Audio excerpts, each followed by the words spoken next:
Hi, I'm Bob Batchery, Executive Director for Prime Plus Senior Centers, and this is Prime Time with Bob. And I am with a guy who I've not told him this, so I'm going to go ahead and go public. I have more respect for this guy than anybody else that I know. He's an awesome family man, a dad, and a focused public servant for many, many years. I think he was born in public service. Jim Redick, the Emergency Management Coordinator for the City of Norfolk. How you doing?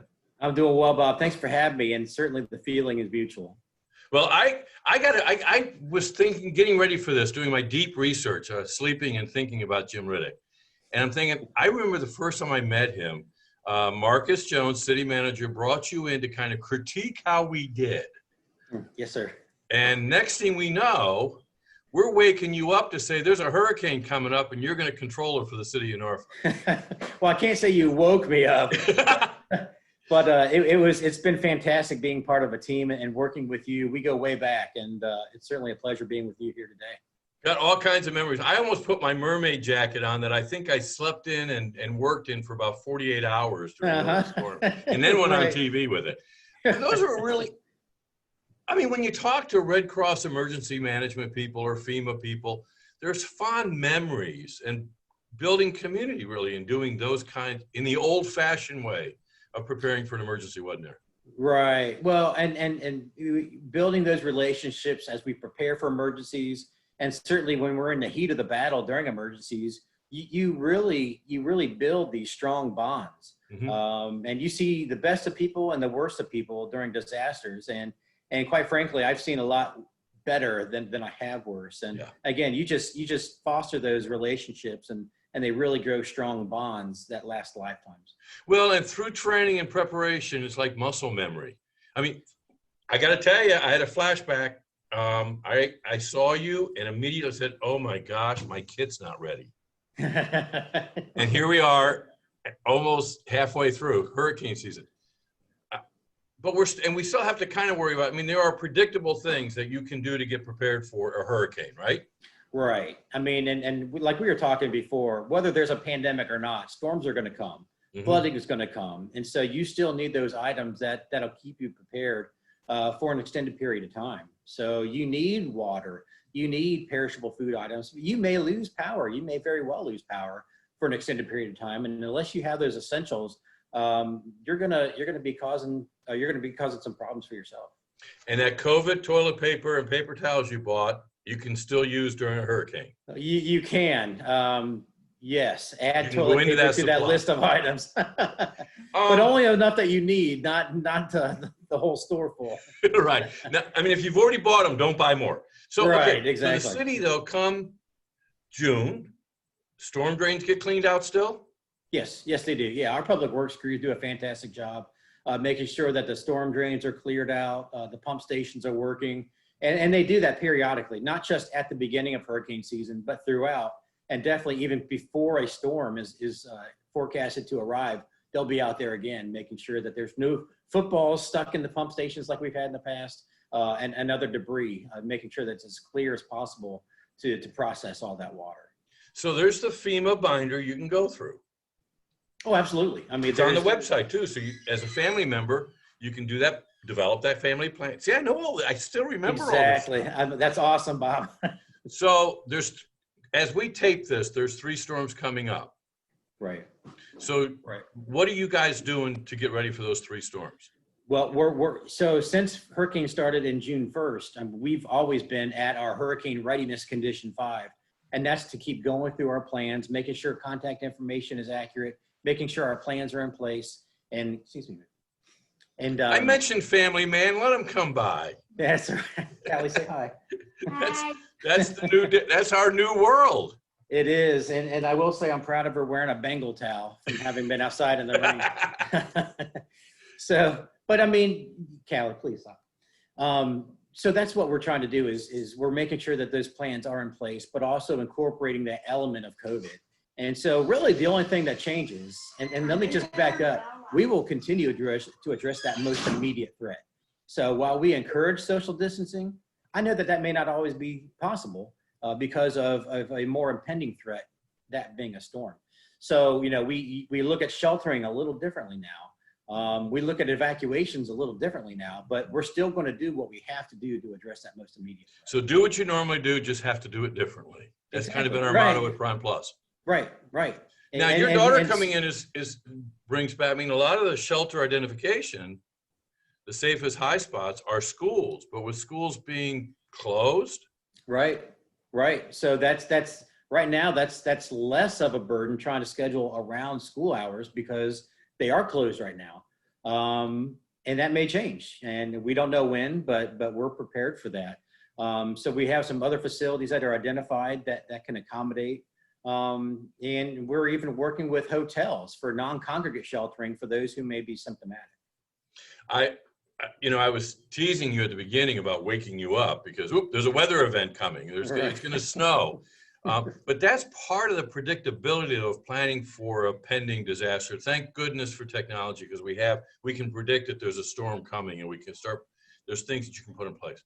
Right. But already your conversation's a little different than when I used to have you on Norfolk Perspectives, because we could be laser focused on getting ready for that pending storm.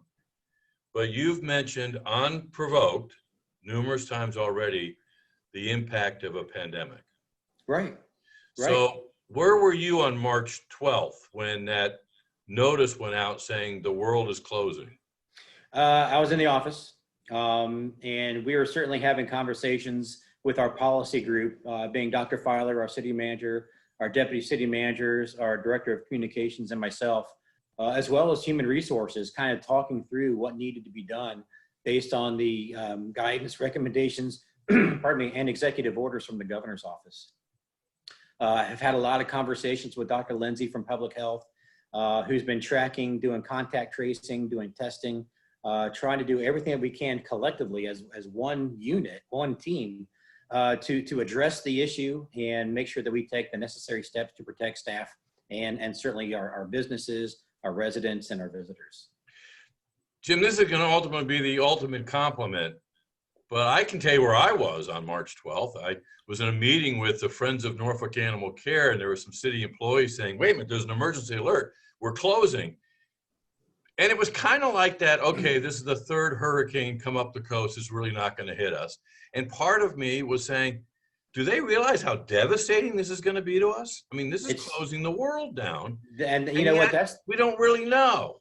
Right. And how hard was it to make that decision? It's difficult, but that's really the nature of emergency management. You have to make some very critical decisions based on very limited data. You evacuate a town at 80 degrees and bright sunshine. Right, right. And so all you can do is err on the side of safety and really analyze the information that you do have and make the best decision. And right then, the best decision was to do what was necessary to protect staff as well as the businesses and the community as a whole. You do realize that the first communications alluded to 2 weeks. Right, exactly. Wow. Right. But it's kind of interesting because I think that's wishful. Because again, going back to what you said about how critical of a decision that is and how impactful to the community, I think there was a false optimism that it would be done within 2 weeks. But I can tell you, of all the plans that I've read and all the books that I've read involving pandemics, it's always a lot longer than 2 weeks. But Jim, okay, so for 5 days, we get ready for the hurricane to come up the coast, unless it's a real slow mover. Right. We buckle down for maybe 36 hours and say, yeah, it wasn't that bad. And the next day, crystal blue sky, low humidity, awesome. And you go out there and clean up, and the next day you mow. And then you're back to normal. Right. You going to do that for us on this one?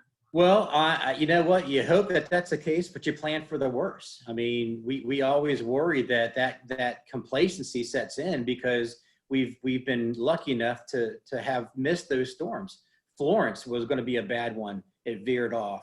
The storm after that was going to be a bad one, and it veered off. So, I mean, while we're thankful for North Carolina and its geography, and which helps move some of the storms off coast before it hits us, it has happened before here, and it certainly will again. So I worry about that complacency. That certainly won't always be the case where the storm comes and goes within 36 hours. There will be sadness with a future storm, and I hope folks understand that and can be ready for that. And so we'll continue to preach that, and hopefully we'll be more resilient because of it. Yeah, and I know that by the end of hurricane season, there's that fatigue sets in, and life will go back to normal. And I think that's been part of the psyche of our. I know the people that we work with at Prime Plus. This is going to get over with, but when? And I think Right. that fatigue starts setting in. So what do you have? What words of wisdom do you have for that person who's waiting for the storm to pass, and this one's going to be here for a long time? I mean, we're right there with you. But all we can do is, and all we do is continuously look for ways that we can improve our plans. We can't just stop planning for it.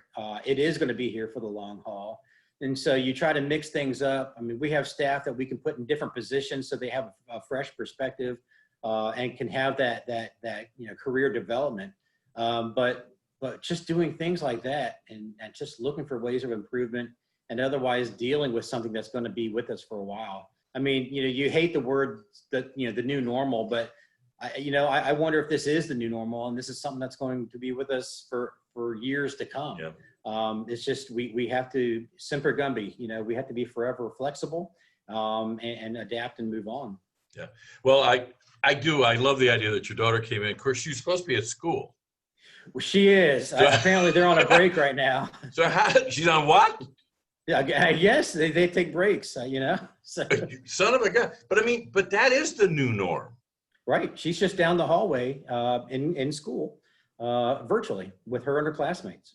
Now, when I pulled out, we're taping this on a Thursday. Right. So when I got outside, I realized, oops, I forgot it was Thursday, and I had to stop and take my trash out. So life kind of is on its same cycle. How is the city adjusting to that? Well, work never really stopped. I mean, so when when the city was closed, business-wise and building-wise, transactions still continued. Folks could still do things online. And those who are critical staff, I mean, for those mission critical functions, just to keep the city operating, they've continued. So trash collection continues, recycling continues, human services, adoptions of people and pets. I mean, all that continues. It's just, we're doing it in a different way. We're not in the physical buildings. We're doing it virtually. Some do have to go to the office physically. And they're doing what they need to do, and they're also practicing their social distancing and PPE when possible. But for the most part, those who can work from home have been working from home, and quite frankly, that may continue even if the pandemic stops, because I think we're finding some efficiencies in operating this way, and financially down the road, we may be able to give up even some of the spaces that we lease or own, because it's just more effective and productive having folks work from their homes. I will make a confession in the last 30 seconds we have. I'm sitting here with a golf shirt on and shorts, but I'm working. Nice, that's it. You know what? I see the blazer. Yes, sir. Yeah, I'm wearing shorts as well. And never has been more true the motto, work is what you do, not where you do it.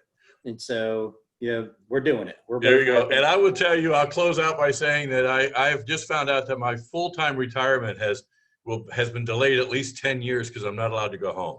Because in that 4 months I was working from home, my wife kept saying I'm too loud. Right. You guys never complained about how loud I was at the EOC until I fell asleep. You're right. Jim, thank you for being that great public servant, husband, and dad. So now make sure her recess is over with. I will absolutely do that post haste. Okay. Thanks for having me on, Bob. And keep in mind, stay safe and stay connected. Thanks a lot.